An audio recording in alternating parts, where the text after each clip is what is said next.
This is Ebony Man 2K, and I welcome you to the channel with the same name. Put your screen on full view. Please put your screen on full view. Over the past week, I'm sure that most of you have heard the story on the back and forth between the music mogul IRV GOTTI and his past artist Ashanti.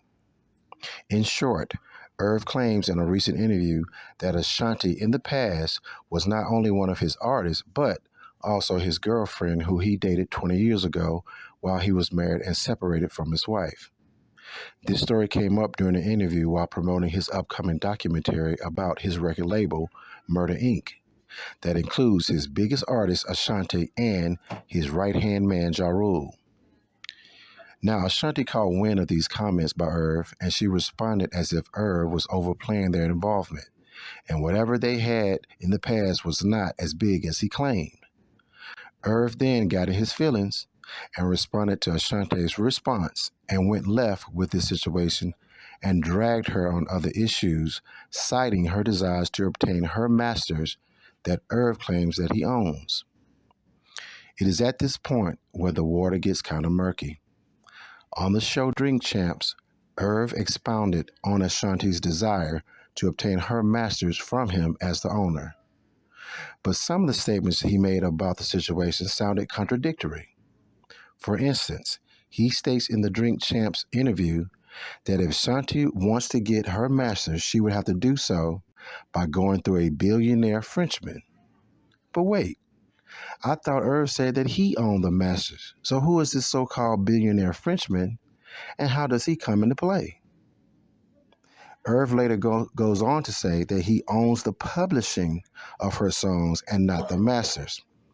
So I find it odd that he would be fronting on Ashanti about not owning her masters when he, as a producer and record label owner, doesn't even own them himself. That's hypocritical. But here's the kicker, y'all. Not only does he admit that a rich billionaire Frenchman owns his masters, but he goes on to express his fascination with rich white men and his relationship with them as investors. Now let's go ahead and listen to him express this fascination with white men and the unbelievable comment he makes, and I will respond afterwards. The artist Ja Rule will start off the recording as follows. Let's get it.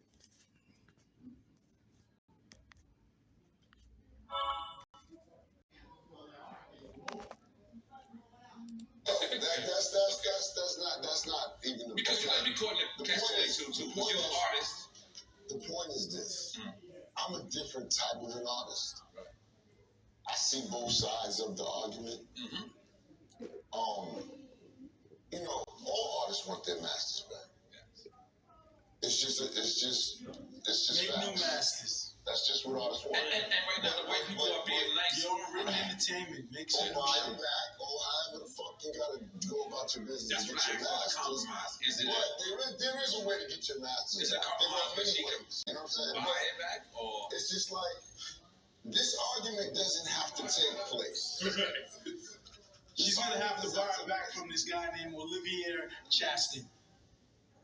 He sounds dangerous.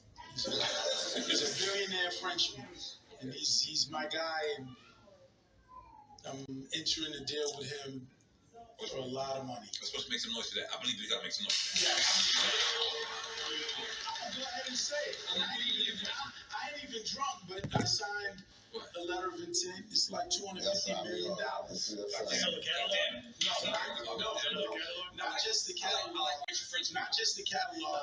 but to give me funding for visionary ideas. Wow. So what we're looking at now is I will own my TV. I will own my movies that I make. I am fully funded with a partner. I have like a $200 million line of credit where I can go out and be who I'm supposed to be in this motherfucker. So not just, it was a conversation actually I had with Mark Lasry. Mark Lasry is a billionaire friend. He owns the Milwaukee Bucks. And I was over his house one day. It's a beautiful home. You built it? Yeah, and I'm sitting there and I was just shooting the shit. to be honest with you. And I was just telling him all that. He's like, "What's going on?" I'm like, "Man, I'm like DreamWorks, yo." I'm like, being braggadocious. I'm like, I direct, I produce, I make this shit, I write this shit, I do everything. And when I finished, he looked at me, he said, "Yo, you said everything but the right thing." And I was like, "What are you talking about?" He said, "You don't own it." And then he proceeded to drill in my head, "You cannot sell what you don't own." So we was talking, and every 2 minutes he would stop and say, "Yo, you can't sell what you don't own." He drilled it in my head. But I was like, "Yo, TV series, like I'm making this TV series with my BET family called Trap Queens. It's like 30 million. TV series is 3 million and that 10 apps." So I said, "Yo, I ain't got the money to do that." And then he said the illest shit to me. He said, "Getting the money is nothing." He said, "There's so many people out here, hedge funds, rich guys that got billions of dollars to invest in the entertainment business." He said, "What they don't have, Gotti, is you. You have all the ideas, the creativity, and the know-how to make it." The experience. He said, "All you need is the bread. We're going to get you the bread." Another big guy is Zach Harris. Zach Harris used to be the COO of the Universal Music Group. And I like to say this. This is maybe a tad bit racist or whatever, right? But no. Listen, it's good racist though. There's nothing. Listen. There's nothing. Listen. There is nothing better in the world than having a rich, successful white man blow you up to another rich, successful white man. It resonates kind of harder when Zach calls Olivier like, "Yo, Gotti made the Universal Music Group billions. You need to get behind this motherfucker. He's gonna be successful. He's gonna win." And then incredible things happen, like $250 million deals. Jesus, yes, I think we got it.